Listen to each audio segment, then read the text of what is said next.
These are 8 mythics you guys might not have heard of, but maybe you did heard of them, here you did of them, but these might be cool. Council of the Absolute just enters, and you choose a non-creature, non-land card name, and your opponents cannot cast spells with the chosen name, but the spells you control with the chosen name cost 2 less to cast. So this could be something dumb like Soul Ring. Your opponents can't cast it, or just something easy, maybe Teferi's Protection, or the One Ring, you know, something, what have you.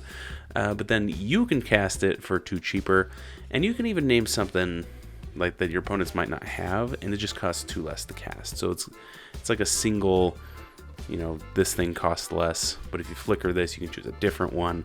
So this could be kind of cool, getting out stuff for a little bit cheaper, and in for your control decks. So that could be fun. Reap Intellect is an X2 blue and black sorcery. Target opponent reveals their hand. You choose up to X non-land cards from it and exile them. For each card exiled this way, search that player's graveyard, hand, and library for any number of cards with the same name as that card and exile them. Then that player shuffles. So even if... so it's Commander, right, that you're probably going to play these in.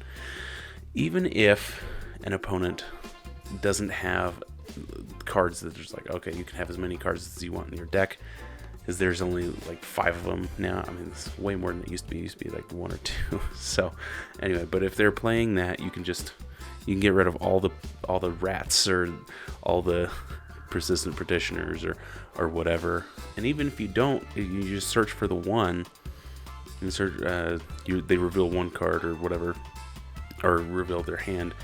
You take 1 card, you can still search their library to see what they have, and I don't know, you can just get some information that you might not have had before.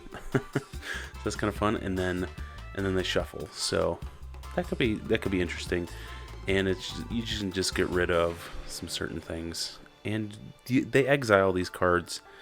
So yeah, it's a little bit better than the discarding, but anyway, I think this is really interesting. Hell Vault.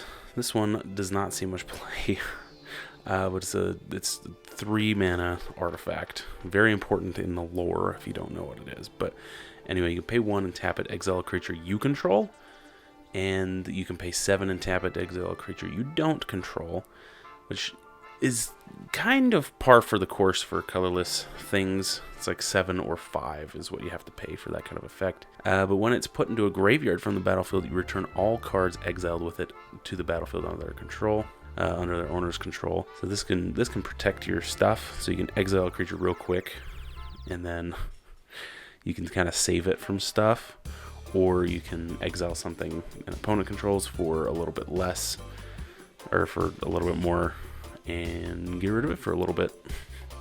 So I don't know, it kind of acts as a 2-way type thing. So I mean, the second ability is not that efficient, but hey, your colorless decks are gonna love this kind of thing. Warden of the First Tree. I have a hard time with these effects. I think I like them more now, where they start with one thing and then you build them up. Before, I don't know, a couple years ago, I was like, man, I don't really like this, because this is like a weird like level up thing, but not level up, so it's kind of awkward.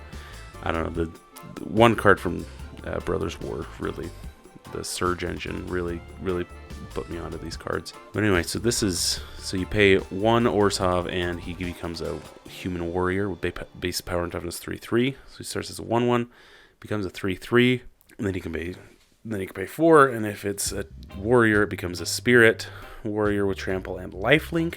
So now it's a 3/3 trample lifelink spirit warrior. And then you can pay 6 at the end. If it's a spirit, you put 5+1/+1 counters on it. And now that last ability, the first 2 are like, okay, you do that once, and then it's just kind of, you can't really do it, really, because it just becomes that. But the last ability, you can pay that as much as you want. So you just put 5+1/+1 counters on this. I mean, as long as you've got the mana for it. Make it bigger and bigger and bigger and bigger.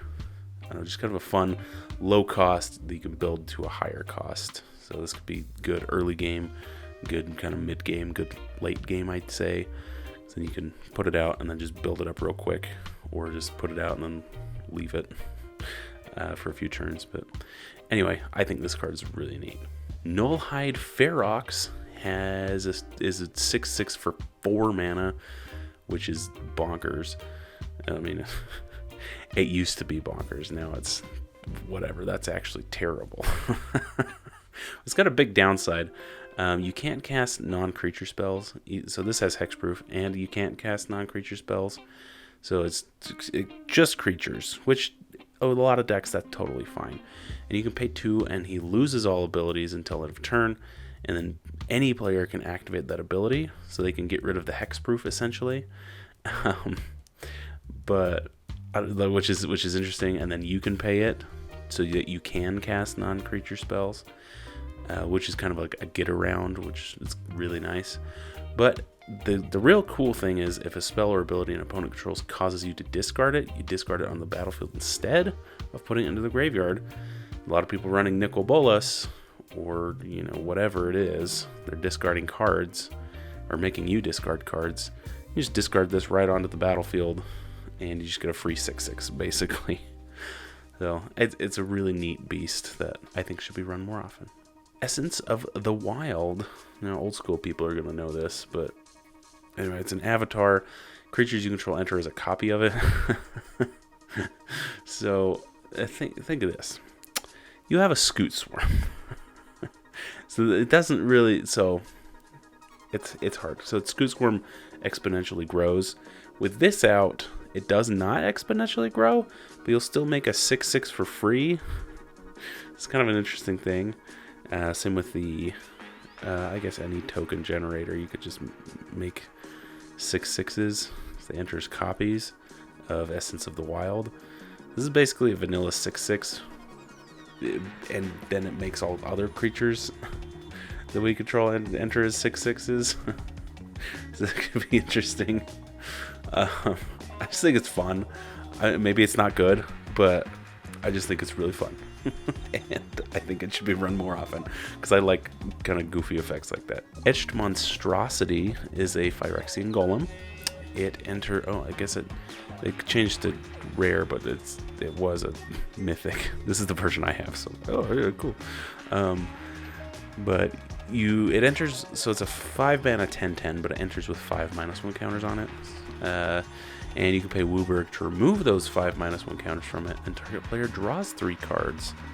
Now you can proliferate this a little bit, like remove some counters, put some back on, remove more, like you're drawing cards, and it's just kind of fun. And the more you remove, the bigger he gets.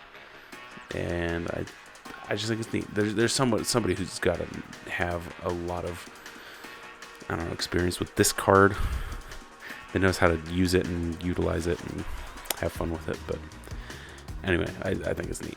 And lastly, Underworld Cerberus. It is a 6/6 5 mana dog, and it can't be blocked except by 3 or more creatures, so it's got Ultra Menace. Cards in graveyards can't be the target of spells or abilities, which is kind of what those guys do at the Underworld. Shut off everybody's graveyards, more or less. And when it dies, exile it, and each player returns all creature cards from their graveyard to their hand. It's just like lets everything through out the gate. That's just kind of silly. But you could exile everybody else's graveyards, and then only you get your creatures back. Or this could just create a chaotic end game where everybody's got too many cards in hand, and I don't know, something. This is something really cool with this. Plus, it's pretty good mana curve wise. Anyway, those are my ideas of cool cards. They should be run more, maybe less known. Most of these only have 1 or 2 printings, which I think is really, really fascinating. 2 of these are from Dragon's Maze, I just realized. But anyway, yeah, let me know what you guys think, what Mythics you like, and check out the TCGplayer affiliate link and the Milkman Proxies affiliate link, as well as the Arcane Fortress affiliate link. Look, it's right here. Boom. Arcane Fortress. Check out that link and purchase your stuff there. It really actually does help the channel, and it helps those people with the affiliates. So thank you so much for watching, and I'll catch you next week for your weekly dose of magic.